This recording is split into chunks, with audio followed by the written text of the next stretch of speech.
Hello. Today we are visiting Chakra 6, right above me here, the third eye between your eyebrows, the center and seat of clarity and intuition. Ajna is the Sanskrit, and it is associated with the color frequency indigo. So interestingly, I've been led to do a couple of in-person and online chakra balancing meditations this month.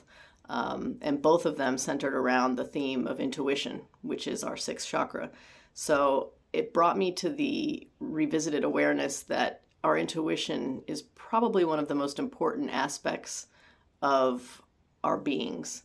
And I think so many of us sometimes ignore or repress our intuition or don't always listen to it or follow it, because sometimes it does make no sense to anyone, including ourselves.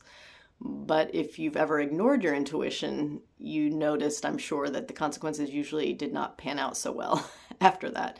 And vice versa, if you listened to and trusted your intuition, you probably saw that immediately or in a short period of time or long ways down the road, it all made sense. It made perfect sense and worked out beautifully the way it was meant to, even if it was a bumpy road or made no sense at the time. So I feel that intuition is often misunderstood, and people sometimes think, just like meditation, they think it has to be done a certain way. They think it has to feel a certain way or create a certain result.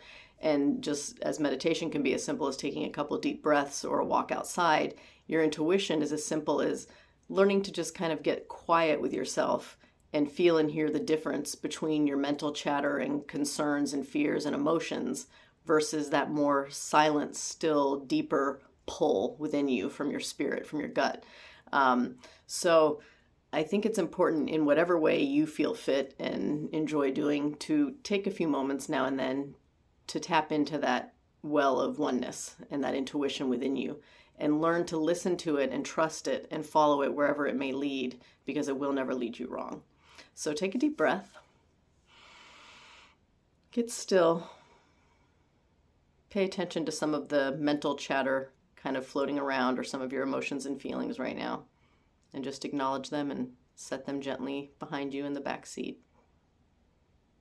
And put your spirit, true self in the front seat, making positive decisions moving forward. And just focus your inner eye onto that spot between your eyebrows of the third eye center. Feel it vibrating and expanding and emanating a beautiful indigo light. Visualize that light flowing up through the top of your head, connecting to the ethers, and then flowing down through your entire body, out through the bottom of your feet, manifesting and connecting and grounding you to the earth. And silently say to yourself, my intuition is grounded and clear. I am guided by my divine higher self. Now just take a moment to feel that deeper, silent undercurrent of peace and clarity and oneness, and start to feel if it's pulling you in a certain direction or giving you a message.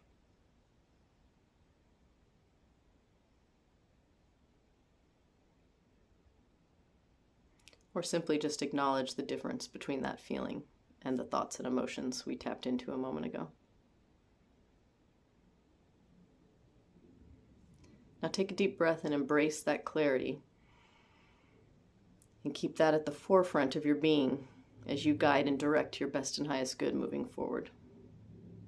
Give thanks, take a deep breath. So it can be as simple as that. And, it does take some time and practice to sometimes start to feel and notice the difference between your intuition and the other emotions and feelings. But the more that you do that and tap into that and follow it, the more it will become second nature and just an easier, simple process for you, and it'll just come more naturally. And if you're in a situation or with a person and you have a strong feeling, yes, I need to follow this, or go here, or no, I do not, listen to that and trust that, because that is your intuition guiding you from the littlest things of, I want to eat this or I don't, to, ooh, this is right for me or this isn't. So embrace the day, trust yourself. Namaste.